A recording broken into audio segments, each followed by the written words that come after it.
presenta delle anomalie magari sullo sterzo, ovvero nel girare non è come un mezzo a gasolio che quindi ha un'ampia sterzata, si fa fatica, basta vedere le strade di oggi che ci sono a Mestre, tipo ad Asseggiano, no?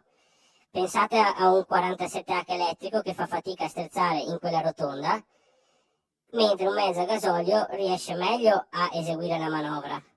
Questo è un dato di fatto, potete recarvi ad Asseggiano e guardare vicino alla chiesa, insomma, proprio per essere preciso, e guardare che deve fare 3 manovre per girarsi su quella rotonda. All'indomani delle dichiarazioni ai nostri microfoni di un ex dipendente della linea che ha parlato di alcune anomalie allo sterzo, soprattutto sui mezzi elettrici, ci siamo recati proprio, come diceva, ad Asseggiano per verificare.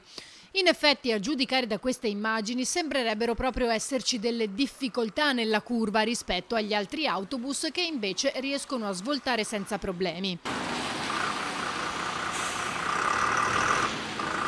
Questo mezzo, che si è trovato a dover dunque effettuare più di una manovra, come si vede, in realtà non è elettrico ma a gasolio. Eppure la limitazione nello sterzo si vede.